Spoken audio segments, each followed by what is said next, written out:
Bonjour. Et avant Shabbat, cette fois-ci, nous raconterons l'histoire du fameux Purim Istanbul. Vous savez que la fête de Purim est fêtée dans le monde entier par les Juifs qui ont été sauvés à l'époque de Achashverosh et depuis toutes les années dans le monde entier, et les Juifs fêtent la fête de Purim. Mais il y a certaines communautés qui ont vécu aussi un Purim particulier et ils le fêtent en communauté le jour où la communauté a été sauvée. Alors à Istanbul, et le Purim d'Istanbul est en fait une histoire qui se situe un petit peu après l'exil des Juifs d'Espagne. Les Juifs ont été exilés d'Espagne en 1492, lorsqu'Isabelle la catholique avait décrété l'expulsion de tous les Juifs d'Espagne, et une grande majorité des Juifs expulsés d'Espagne est venue s'installer dans l'Empire ottoman qui était à son début à cette époque-là. Et ils ont été accueillis par les différents sultans de Turquie avec un grand enthousiasme. Le sultan disait que traiter de fou le roi d'Espagne, qui avait à son idée, et il avait bien raison, renoncer à la bénédiction divine en chassant les Juifs, eh bien, lui était prêt à la récupérer. Il a donc accueilli les Juifs. Parmi ces Juifs, il y avait de grands chachamim, de grands personnages, et parmi eux, un très célèbre, le Rav Yosef Amon, qui était un grand chacham.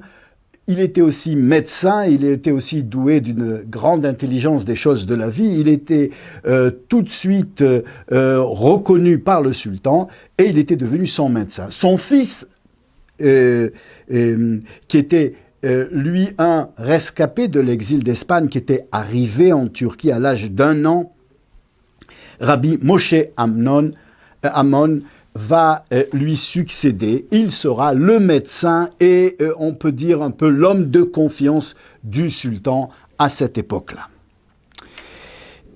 Et il va aider les Juifs dans sa place privilégiée qu'il prend dans le royaume dans l'Empire ottoman.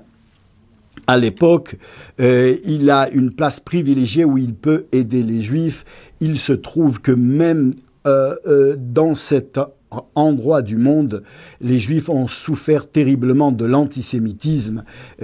Ils n'étaient pas débarrassés des menaces antisémites ayant quitté l'Espagne. Elles vont les poursuivre même dans l'Empire ottoman et en territoire musulman. Et notamment la fameuse accusation du meurtre rituel où les goïms, y compris les musulmans, et pendant très longtemps, vont faire courir le bruit que les Juifs tuent un goï pour lui prendre son sang, parce qu'ils ont besoin de sang de non-juifs pour fabriquer les matzot, et rien n'y fait pour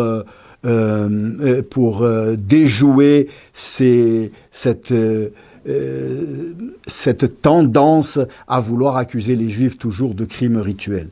Alors, ce que va faire Rabbi Moshe Amon, c'est qu'il va réussir à ce que le sultan décrète une loi que tous les meurtres rituels et les affaires antisémites seront jugés par le sultan lui-même. Or, le sultan est un homme qui aime les Juifs. Il a accueilli les Juifs chez lui et il a des Juifs auprès de lui, et notamment son grand ami, le Rav Moshe Amon, qui est son médecin, qui est son homme de confidence attitré et en qui il voue une très très grande confiance. Alors, le fait que ce soit le sultan qui va mener l'enquête lui-même, eh bien, il réussit à déjouer toutes les fausses accusations de crimes rituels. Mais certains hauts dignitaires de l'Empire ottoman qui sont fortement antisémites ne l'entendent pas de cette manière. Et un jour, le Rav en question, le Rav Moshe Amon, est appelé en urgence chez le sultan. Et le sultan lui raconte qu'il a rêvé, il est en pleine nuit, il a été réveillé par le prophète musulman, le prophète Mohammed, qui lui a la sermonné à cause de l'amitié qu'il avait avec les Juifs et lui a demandé expressément de forcer tous les Juifs du royaume à se convertir à l'islam, notamment dans la capitale à Istanbul, et en leur donnant une semaine pour se convertir, et sinon ils devraient être soit quitter l'Empire ottoman, soit ceux qui resteraient encore juifs dans l'Empire ottoman devraient être exécutés. Alors, il est tout perturbé, il est bouleversé par ce rêve qu'il a fait et il s'en entretient avec son homme de confiance, avec son médecin, le Rav Moshe Amon, qui va essayer de déjouer le rêve en disant que les rêves peuvent venir de fantasmes qui nous ont, qui proviennent des affres affectifs de ce que nous avons vécu dans l'enfance ou dans des perturbations psychologiques qu'on a vécues les derniers temps, etc., et que il ne faut pas faire attention. Il essaye et il le convainc de renoncer à son projet, bien que le sultan en est bouleversé. La nuit suivante, le sultan va rêver à nouveau le même rêve avec empressement. Il appelle à son chevet immédiatement son médecin, le Rav Amon, qui va à nouveau essayer de le supplier de ne pas mettre son plan en exécution. Mais cette fois-ci, le prophète est venu d'une manière beaucoup plus énergique et il dit même qu'une fois réveillé de son sommeil, il entendait encore la voix du prophète résonner à travers la chambre royale où il dormait, et le prophète ne lui a pas pardonné d'avoir cédé aux pressions de son médecin juif et d'avoir remis à plus tard l'exécution de son plan. Il lui a demandé expressément que s'il désirait continuer à vivre et être responsable de l'Empire ottoman, régner sur l'Empire, il fallait qu'immédiatement le plan soit mis à exécution, que les Juifs soient convertis de force ou expulsés ou tués. Alors, le Rav va le supplier une deuxième fois et va lui dire les rêves n'ont de véritable valeur de prédiction uniquement lorsqu'ils sont rêvés 3 fois. Je te demande encore une nuit de patienter avant de mettre votre plan à exécution. Et le Rav va réunir toute la communauté. Ils vont décider une journée de jeûne et de prière. L'affaire est très grave et le Rav, après la journée, le soir arrive, il retourne chez lui à la maison et là il rencontre un homme avec une apparence de vieillard mais majestueux, et qui l'arrête et qui lui dit « Rabbi Moshe, pourquoi êtes-vous triste aujourd'hui ?»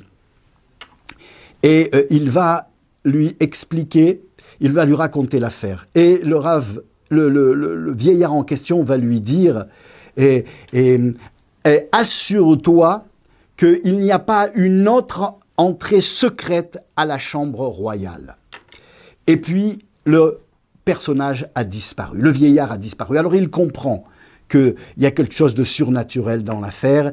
Il va s'empresser de rencontrer le roi, le sultan, et il va lui demander s'il n'y a pas une autre porte secrète qui mène à la chambre royale. Effectivement, étant petit, il a entendu son père lui dire que pour des raisons de sécurité, les choses n'étaient pas, la politique n'était pas si simple et si évidente à cette époque-là.